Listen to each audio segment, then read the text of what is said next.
उपासक इतना अपनी बुद्धि में निश्चय कर ले कि लाडली लाल के सिवा यहां कुछ सत्य नहीं है। ये पंचभूतों द्वारा रचित मृत्यु लोक प्रतिपल नाश को प्राप्त हो रहा है। आकाश, वायु, जल, अग्नि, पृथ्वी ये मायाकृत है, ये अविनाशी नहीं है, टिकाऊ नहीं है। और जिस लोक में हम आनंदित होना चाहते हैं इसका नाम है मृत्यु लोक। सब मरेगा, प्रतिपल सब मर रहा है, तुम्हें दिखाई नहीं दे रहा। प्रतिपल सब नाश की तरफ जा रहा है। सावधान उपासक, जितनी श्वासें हैं वो अपने आराध्य देव लाडली लाल के चिंतन में जो लगा रहा है वही सार्थक जीवन कर रहा है, वही सार्थक श्वासें हो रही हैं। उसी को भगवान की कृपा का अनुभव होगा जो मानव देह पाकर के इस मृत्यु लोक में कुछ भी अपना न मानकर एकमात्र लाडली लाल को रिझाने में अपने समय को व्यतीत किया, अन्यथा सब व्यर्थ। तुम सजाते रहो, माया उजाड़ती रहेगी। तुम संग्रह करो, काल नाश करता रहेगा। फिर संग्रह करो, फिर नाश करता रहेगा। ऐसा संग्रह करो कि काल की भी दाल न गले, जिए काल वश ना परे। वही जो समुझ जियाए शरण ते डरत ना काल डर, दियो दान तिन अभय। जब अभय दान मिल जाता है श्री चरणों के आश्रय से, वो काल से भी भयभीत नहीं होता। द्वंद दुख सब घटे, दियो दान तिन अभय। द्वंद दुख सब घटे, नित नित नव नव प्रेम कर्म बंधन कटे। कटे कर्म बंधन संसारी। संसार में बार बार जन्म मरण कराने वाले समस्त कर्म बंधन छिन्न भिन्न हो जाते हैं। जिनको अभय दान मिल जाता है, अभयद भुज दंड मूल पीनम शशानुकूल। संपूर्ण विश्व को अभय दान देने के लिए जिनकी भुजाएं फड़क रही हैं, उन प्रभु श्री हरि, श्री प्रियाजू, श्री गुरुदेव आचार्य, ये सब अभय दान देने के लिए ही, अपने शरणागतों के लिए ही प्रकाशित होते हैं, धाम से पधारते हैं कृपा करने के लिए। अगर हम प्रभु का आश्रय न लेकर, प्रभु का चिंतन न करके समय को शरीर और शरीर संबंधी भोग और शरीर संबंधियों के सुख दुखात्मक चिंतन में व्यतीत करते हैं तो हम बहुत अज्ञानी हैं और अपना जीवन व्यर्थ नष्ट कर रहे हैं। श्रीपाद प्रबोधानंद जी महाराज कह रहे हैं, निष्किंचनो नित्य विविक्त सेवी, वृंदावने दैवत वृंद वंदे। आहा, कितनी महिमा है जिसने केवल प्रियालाल को अपना माना है, बस आगे कुछ नहीं। धन विद्या रूप महत्व कुल यौवन शरीर संबंध कुछ नहीं। मेरे तो गिरधर गोपाल दूसरो न कोई। बहुत बड़ी स्थिति है। कह रहे हैं दैवत वृंद वंदे। समस्त दैवी लोक, स्वर्गलोक, तपलोक, जनलोक, महार्गलोक, ब्रह्मलोक, ये सब वहां के वासी नमस्कार करते हैं। किनको? निष्किंचनो नित्य विविक्त सेवी वृंदावने।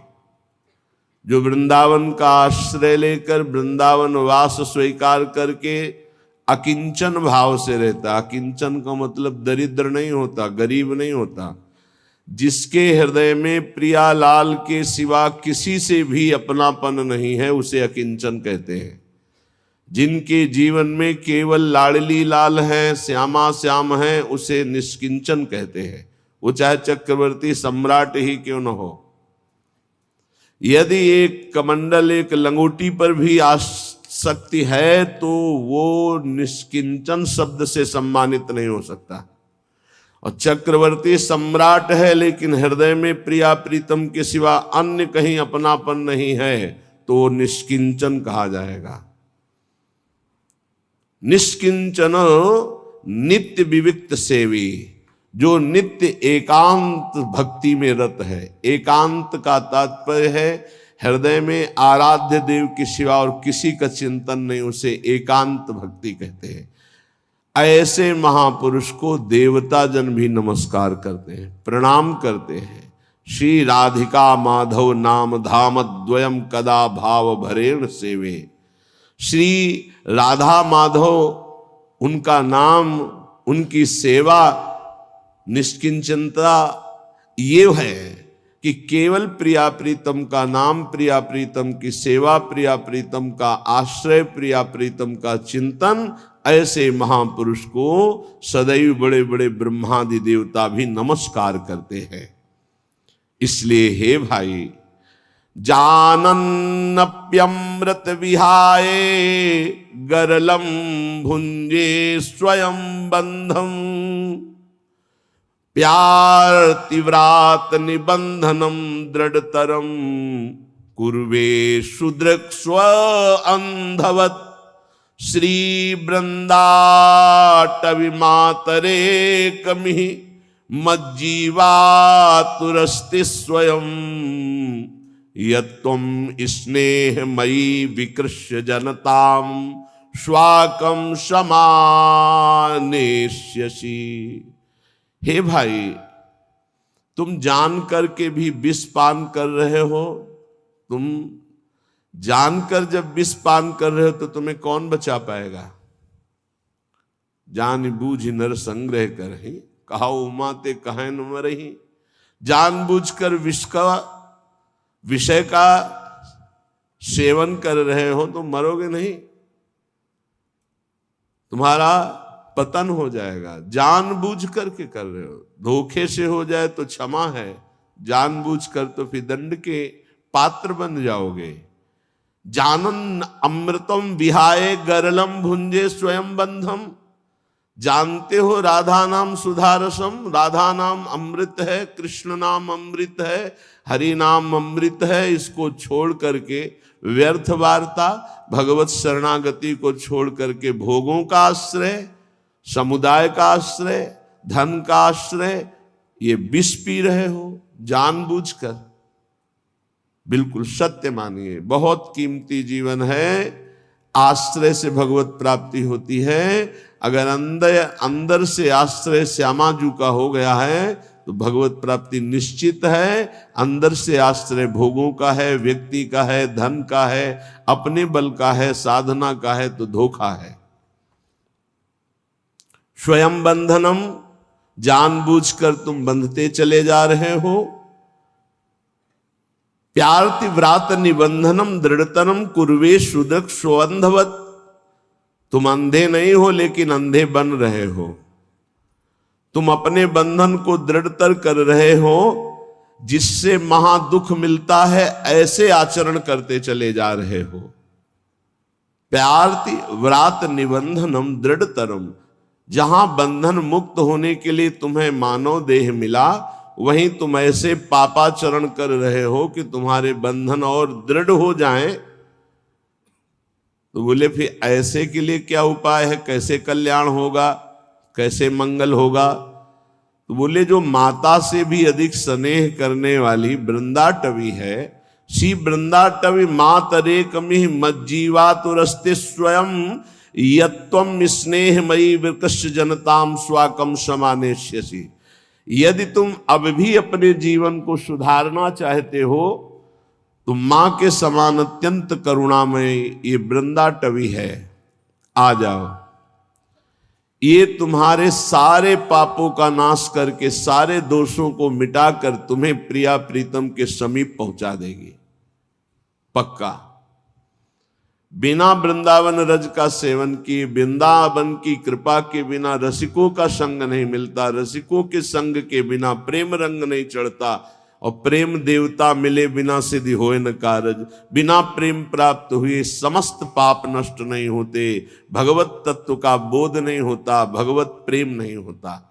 इसलिए श्रीपाद कह रहे हैं सांक्रांतम निज कांति मंडल मुदीक्षोरः स्थले तर्कयन् नीलाम कंचुलिकाम परम मपनया शक्त्या प्रिय विस्मृते याताया नवकेलि कुंज शयनम श्रीराधिकाया परी हाशाह संतु मुदे ममाति हसिता लीभिर्बहिस्तदृशा।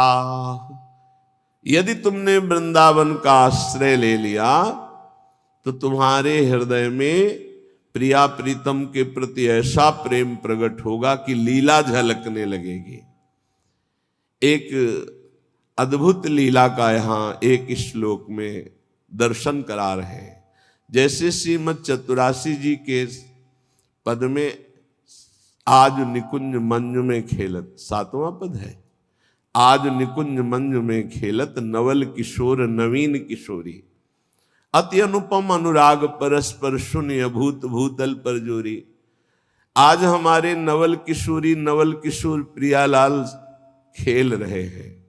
अनुपम अनुराग है। अनुपम अनुराग, श्याम रंग श्यामा रंगी और श्यामा के रंग श्याम, ये अनुपम अनुराग है। श्री प्रिया प्रीतम अनुपम अनुराग में रंगे हुए दोनों खेल रहे हैं। कैसी सुंदर भूमि है। विद्रुम फटिक विविध विविध प्रकार की मणियों से जटित श्वेत रंग की स्फटिक भूमि है। अलग अलग कुंजों की शोभा। वैसे संपूर्ण वृंदावन की भूमि हेममयी कही गई। विद्रुम फटिक विविध निर्मित धर नव कर्पूर पराग नथोरी। जैसे कपूर पीस कर बिछा दिया गया हो, ऐसे एकदम श्वेत भूमि स्फटिक मणि जैसी। और ये चिदानंद भूमि है और अत्यंत सुकोमल है, क्योंकि अति सुकुमारी लाडली पी किशोर सुकुमार, इनके अत्यंत सुकुमार श्री चरण हैं। तो वृंदावन की प्रत्येक कुंजों की भूमि अत्यंत सुकोमल है। स्फटिक मणि जैसी श्वेत भूमि, मानो कपूर पीस कर बिछा दिया गया हो, ऐसी इस कुंज में जिसमें आज प्रिया प्रीतम खेल रहे हैं। आज निकुंज मंजु में खेलत नवल किशोर नवीन किशोरी। विद्रुम फटिक विविध निर्मित धर नव कर्पूर पराग नथोरी। कोमल किसलय शयन सुपेशल तापर श्याम निवेशित गोरी। सुंदर सुंदर कोमल कोमल नवीन पत्ते वृंदावन के जो अरुण वर्ण के हैं, थोड़ा हरिताभ आभा निकल रही, बहुत ही कोमल, ऐसे सखियों ने कोमल पत्तों की सैया लगाई है। उसमें प्रियालाल विराजमान हुए। अब मिथुन हास परिहास परायण पीक कपोल कमल पर झोरी। गौर श्याम भुज कलय मनोहर। अद्भुत हास परिहास। अचानक लाडली जू की दृष्टि पड़ती लालजू के इंद्र नीलमणि वक्षा स्थल पर। विशाल वक्षा स्थल में अत्यंत दिव्य सुंदर अपने रूप का प्रतिबिंब देखती है। हरिउर मुकुर बिलोक अपन पो विभ्रम विकल मान जुत भोरी।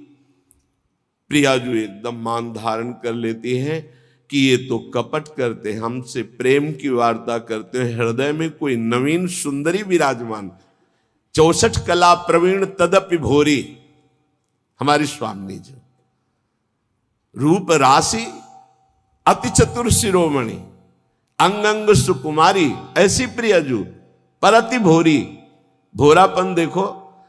अपने प्रतिबिंब को लालजू के वक्षा स्थल में इंद्र नीलमणि कांति प्रकट हो रही, उसमें देखा गोरी प्रियाजू ने अपने प्रतिबिंब को तो मान कर गए। तो चिबुक सुचारु प्रलोई प्रबोधत। लालजू दुलार करके कह रहे हैं प्रियाजू ये और कोई नहीं, आप ही व्यत नेति नेति वचनामृत बोलत प्रणय को मालावलित। यहां उल्टा वर्णन कर रहे हैं। संक्रांतम निज कांति मंडल मुद्वीक्षोर स्थले तर्कय। लाडली जू के गौर वक्षा स्थल की कांति में लालजू अपने स्वरूप का प्रतिबिंब देखते हैं। यद्यपि नागर शिरोमणि, समस्त कलाओं के आचार्य, ज्ञान समुद्र, लेकिन प्रेम में इतनी सामर्थ्य है, ऐसे परम प्रवीण प्यारी और प्यारे जू को भोरेपन में स्थित कर देता है। यह है प्रेम का स्वरूप। बड़े बड़ों को प्रेम भोरा बना देता है। प्रेम के कारण ही भगवान शंकर, जो बोधमयम नित्यम गुरुम शंकर, जो नित्य गुरु भगवान शंकर हैं, सबके गुरु हैं। क्यों सबके गुरु हैं? त्रिभुवन में ऐसा कौन है जिसके वे मैं ना हो? मैं ब्रह्म है, उस मैं के अधिष्ठात्र देवता ये अहम के अधिष्ठात्र देवता शिव हैं। इसलिए सूक्ष्मता से देखे तो सबका मैं यही है। वैष्णवाचार्य हैं, वंदे बोधमयम नित्यम गुरुम शंकर रूपिणम। लेकिन इसी प्रेम के कारण उनको भोलानाथ कहा गया है। भोला, बहुत भोले हैं। गोपी बन के मांग जटाओं में बीच ऐसे मांग करके लालजू की रास में, कैसा प्रेम का स्वरूप, ज्ञान समुद्र शिव कैसे। तो ये तो यहां किंचन मात्र प्रेम प्रकाशित होता है, सारे ज्ञान का अपहरण करके भोलापन। फिर ये तो प्रेम के खिलौना दो खेलते हैं प्रेम खेल। तो आज आश्चर्य हुआ कि चतुर शिरोमणि समस्त विद्याओं के आचार्य श्री लालजू महाराज प्यारी जू के सांद्रानंद घन घनीभूत हृदय में अपना प्रतिबिंब देखा वक्षा स्थल में। तन्नीलम कंचुलिकाम परम मपनया सक्तया प्रिय विस्मृते। ये नव किशोर प्यारी जू के हृदय में कैसे वास कर रहा है? जैसे निज प्रतिबिंब देखकर प्रियाजू, ऐसे लालजू अपने प्रतिबिंब को संक्रांतम निज कांति मंडल मुद्विक्षोरा स्थले तर्क है। और एक नहीं, दो रूप। तस्मै नमो भुवन मोहन मोहनाए। श्री लाडली जू के वक्षा स्थल में अपने दो प्रतिबिंब आश्चर्यचकित हो रहे। दो नव किशोर एक ही कांति वाले, और मैंने तो आज तक कभी ऐसा सुंदर रूप नहीं देखा। संक्रांतम, बड़े आश्चर्यचकित हो रहे हैं। संक्रांतम निज कांति मंडल मुद्विक्षोरा स्थले तर्क है। उपासक देख रहा है, वृंदाटवी की कृपा से, रसिकों की कृपा से देख रहा है। प्यारी जू जो सुंदरता की सीमा, लालजू जो लावण्य के समुद्र। लालजू प्यारी जू के वक्षा स्थल में अपने दो प्रतिबिंब देखकर इतने आश्चर्यचकित हो रहे हैं, अब असहनीय हो गया भोरापन। नीलाम कंचुलिकाम परम मपनया आसक्तया प्रिय विस्मृते। विस्मृत होकर के और वहां आपका ही प्रतिबिंब। याताया नवकेली कुंज शयनम श्री राधिका परिहासा। उस नवीन सैया पर विराजू वाल प्रियाजू हंस रही कि कितने भोरे हैं लालजू। संतु मुदे ममाति हसिताली भीर बहिस्तदृशा। और कुंज रंधों में देख रही समस्त सखिया भी हंस देती। तो लालजू को आश्चर्य होता है कि ये सब हंस रही है, क्या बात हो गई। बोले जहां प्रेम ऐसे हास परिहास की चरम सीमा में बढ़ा हुआ है, ऐसे युगल सरकार जहां खेल रहे, ये रस वृंदावन प्रदान करता है। जो बड़े बड़े ध्यानी ज्ञानी महात्मा जन हैं, जहां उनकी पहुंच नहीं है, वहां रज का सेवन करने वाले रसिक चरणों के आश्रित जनों को यह प्राप्त होता है। प्यारोढुम क्षमते न अच्छी सुखादी नाम तुय ध्यानगम। इसलिए अय उपासक निर्विद्य कृत्याद्यखिलात् कदाहम छित्वा समस्ताश्च जगत्यपेक्षा प्रविश्य वृंदावन मत्य संग तदीस वार्ताभिरहानिने से। तुम्हारे लिए अब कोई कर्तव्य नहीं है, तुम्हें मानव देह केवल एक कर्तव्य के लिए मिला, भगवत प्राप्ति के लिए। प्रायः इस बात से कोई कोई जानते हैं कि हमारे जीवन का लक्ष्य क्या, नहीं सब अनभिज्ञ है। लेकिन कई बार कहा यह ऐसा देश है यहां से वस्त्र भी उतरा लिया जाता है, ये देह रूपी वस्त्र भी उतरा लिया जाता है, फिर तुम्हारे लिए क्या कर्तव्य है? अब हम अगली योनि में ना जाएं। एक संत भगवान पधारे थे, उनको ये आज्ञा दी गई, वो बड़े संशय में थे, रुदन कर रहे थे कि आपका सत्संग सुना तो दृढ़ निश्चय हो रहा है कि भगवत प्राप्ति करना अति आवश्यक है, लेकिन हमको गुरुजनों ने कहा है कि ऐसा कुछ नहीं, और ऐसे से ऐसा करो, और हम ऐसे बिल्कुल वो बालकों वाली बातें थी, या वो बोल नहीं पा रहे थे, या वो समझ नहीं पा रहे थे, या वहां बालकों जैसी ही बातें हो रही थी। ये बालकों की बातें हैं, ये ज्ञान वृद्धों की बातें नहीं होती। जैसे कहा जाए कि आपको इस परंपरा की रक्षा करने के लिए यही प्रयास करना चाहिए और फिर जन्म लो इसी में, तो तुम्हें पता है क्या कि तुम फिर विज्ञ मनुष्य शरीर प्राप्त करोगे और फिर साधु बनोगे, फिर इसी परंपरा को चलाओगे? अरे पता नहीं, चूक हो गई तो हिरन वो बन गए, तो जो भगवान ऋषभ देव जी के पुत्र भरत जी कहे जाते हैं, तो आप नाली का कीड़ा बन जाए तो कौन सी बड़ी बात होगी। होश में, ये सब परंपराएं भगवत प्राप्ति के लिए बनी हैं। इन परंपराओं का उद्देश्य चलाना नहीं है, चलना है। आप चलिए और भगवत प्राप्त हो जाइए, यही परंपरा है। जितने भी आचार्य परंपराएं हैं वो जीव को भगवत प्राप्ति कराने के लिए हैं, परंपराएं चलाने के लिए नहीं है, परंपरा में चलने के लिए है। बस यही भूल हो जाती है। तो बोले आगे कौन चलाएगा? तो तुम्हारी चलाई हुई परंपरा है।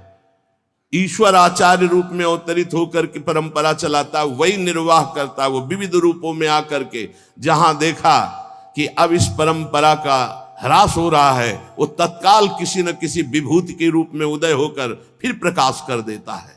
हमारे तुम्हारे चलाए परंपराएं हैं, हमें तुम्हें परंपरा में चलकर भगवत प्राप्ति करनी है।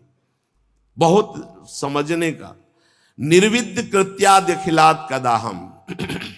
सदगुरुदेव भगवान कभी कभी जब आनंद में बाह्य दशा में होते तब बात करते थे। तो एक दिन प्रसाद पाके ऐसे बैठे हुए थे, कहा सुनो, ये हम सुनते हैं प्रचार प्रसार करना, तुम्हारा क्या इसमें विचार है? एक एक शब्द गुरुदेव भगवान का भविष्य के लिए ऐसा बोला जा रहा था जो मैं कभी समझ ही नहीं पाया। अचानक ऐसे ये प्रचार प्रसार का आपके हृदय में, आपकी बुद्धि में इसका क्या विचार है? महाराज जी हमने तो कभी इस पर सोचा ही नहीं। बोले जैसे संप्रदाय है, आचार्य परंपरा है, लोग प्रचार प्रसार करते हैं, तो इस विषय पर आपका क्या है? हमने तो कभी ये विचार ही नहीं किया। तो तुम्हारा विचार क्या रहता है? हमारा विचार तो केवल भगवत प्राप्ति, निरंतर ब्रह्म चिंतन, भगवत चिंतन, यही विचार है। हाँ, यही तो परंपरा का लक्ष्य भी यही है, और इसी से परंपरा का प्रचार होता है। जो लोग अपनी परंपरा का प्रचार करना चाहते, पहले उन्हें भगवत चिंतन परायण होकर भगवत प्राप्त हो जाना चाहिए, तो अपने आप ही होता है। एक दिन दरवाजे पे से बैठे लाडली जी के बोले सुनो, कभी कभी करुणा से इस पर क्या विचार किया? बिस्तरे सब जग बिमल कीरति साधु संगति ना टरे। बस इतनी पंक्ति, क्या विचार हुआ है? हाँ जी, बिस्तरे सब जग बिमल कीरत साधु संग, तो स्पष्ट अर्थ लिखा हुआ है। इस पर विचार तुम्हारा क्या हुआ? ऐसा तो कभी विचार ही नहीं गया। हाँ, जो इष्ट और आचार्य में सदैव स्थित रहता है, उसके द्वारा इष्ट और आचार्य की विमल कीर्ति का संपूर्ण जगत में विस्तार होता है। आंतरिक भाव है, उसका यश तो स्वयं हो जाता है क्योंकि दास है, लेकिन उसके द्वारा इष्ट का यश विस्तार होता है। गुरुदेव भगवान सदैव वस्तु की प्राप्ति के द्वारा उसका विस्तार की बात की है। वो पहले वस्तु की प्राप्ति, और जहां वस्तु तत्व की प्राप्ति ना करके, वो बिल्कुल बिल्कुल नहीं, बिल्कुल माननीय बात नहीं है कोई भी बोले। पहले भगवत प्राप्ति। कल आप सुन रहे थे कि उपदेश देने वाले की कैसी योग्यता हो। यहां श्रीपाद जो कह रहे, बहुत ऊंचे महापुरुष हैं। ऊंचे का मतलब होता है जो आध्यात्मिक की ऊंचाई पर। बोले निर्विद्य कृत्याद अखिलात कदा हम छित्वा समस्तास्त जगत अपेक्षा। जितने कर्तव्य कर्म हैं सब माया के नाटक हैं। श्रीमद् भागवत। धर्मम भजस्व सततम त्यज लोक धर्मान। ये जितने लोक धर्म है सो सब धर्म कर्म जरि जाऊ रामचरितमानस, जहां न राम पद पंकज भाव। समझना है। बहुत पीएचडी पढ़ लिए, अरबों बैंक में जमा हो गए, बहुत बढ़िया प्रेमी परिवार है आपका, बहुत आनंद में जीवन में मर गए। अब क्या तुम्हारे साथ गया? क्या गया तुम्हारे साथ? कुछ नहीं। सब कर्तव्य धूल धूसरित हो गए। निर्विद्य माने वैराग्य। निर्वेद कहते हैं वैराग्य को, दृढ़ वैराग्य। निर्विद्य कृत्याद अखिलात कदाहम। जितने कर्तव्य कर्म है छित्वा समस्तास्त जगत अपेक्षा। ये सब जगत की अपेक्षा रखने वाले हैं। सब कर्तव्य कर्मों को छिन्न भिन्न करके निर्विद्य वैराग्य धारण करके भगवान की प्राप्ति करना ही इस मानव जीवन का परम कर्तव्य है। वृंदावनेश्वरी श्री श्यामाजू की कृपा से सहज हो जाता है भगवत प्राप्ति। कटे कर्म बंधन संसारी, प्रगटित प्रेम प्रकाशम सकल जंतु शिशिरी कृत चित्तम गत कल तिमिर समूहम निर्मल अकलंक उदित जग चंद्रम। ऐसा प्रेम चंद्र प्रकाशित होता है हित तत्व हृदय में। समस्त कलयुग के दोष नष्ट हो जाते हैं। प्रेम में आह भरकर हा श्यामाजू हा प्रियाजू, खत्म संसार का जितना आकर्षण। इसलिए हे भाई, तुम जीवन का परम कर्तव्य निश्चित करो कि मुझे भगवत प्राप्ति करनी है। एक किसी की बात मत मानो। सब फंसाने वाली बातें हैं, सब फंसाने वाली। भगवान की प्राप्ति करने के लिए मानवदेह मिला। शास्त्रों में हजारों जगह वर्णन है ये। जो इस बात का आदर न करे वो हमें फंसाने वाला है। चाहे कोई भी हो, कोई भी हो, हमें नहीं मानना। इस जन्म में मुझे भगवत प्राप्ति करनी। श्रीपाद कह रहे, जानबूझकर जानन नप्य अमृतम विहाय गरलम भुंजे स्वयं बंधम। जानबूझकर अमृत त्याग रहे हो, नाम रूपी अमृत का त्याग करके विषय भोग रूपी विष पी रहे हो और स्वयं अपना बंधन दृढ़ कर रहे हो। इसे कर्तव्य कहते हो? कर्तव्य है अमृत का पान करके अमर हो जाओ और संसार के सारे कर्तव्य भगवान को अर्पित करके अपेक्षा रहित हो जाओ। जगतक अपेक्षा निरपेक्षम मुनिम शांतम निर्वैरम समदर्शनम। ये स्थिति लाओ, किसी की कोई अपेक्षा नहीं, न वस्तु की, न व्यक्ति की, न स्थान की। नामदेव जी महाराज की कुटिया में भगवान अग्नि रूप से पधारे। आग लग गई। गांव के लोग दौड़े, कुछ सामग्री बाहर निकाल के रखी। नामदेव जी को सूचना पहुंची, ध्यानस्थ थे, आपकी कुटिया में आग लग गई। दौड़ कर आए तो एक दो कंबल कुछ सामग्री थी, निकाला था, उठाया, फिर आग में डाल दिया। लोगों ने कहा बावरे हो, इतनी मेहनत करके निकाला। अरे बोले भगवान आए अग्नि रूप में, स्वागत करना है। अतिथि आता है तो उसके मुख का निवाला निकाला जाता है कि दिया जाता है? अरे ये किसकी लौकिक समझ में आएगा? संपूर्ण वस्तुएं सब जल गई जो दिनचर्या की थी। बड़े आनंद है। ठंडी का समय था, 12 बजे तक सब शांत, राख केवल उसी राख में लेट गए। विट्ठल विट्ठल विट्ठल विट्ठल। शरीर कांपने लगा सर्दी में। भगवान के सिवा कुछ है नहीं, न पहले था, केवल देखने में था। एक बात समझ लो, अंदर से आश्रय भगवान का है तो पाई भर फर्क नहीं पड़ेगा। चाहे सम्राट पद मिल जाए और या सब छिन जाए, कोई फर्क इससे नहीं पड़ता। ये संतों में जो सिद्ध महापुरुषों में स्थिति पाई गई। रात्रि के सर्दी के भीषण वातावरण में श्री भगवान गरुड़ पर आरूढ़ होकर रुक्मिणी जी के सहित आए। विट्ठल भगवान द्वारिकाधीश ही हैं, रुक्मिणी जी पार्श्व में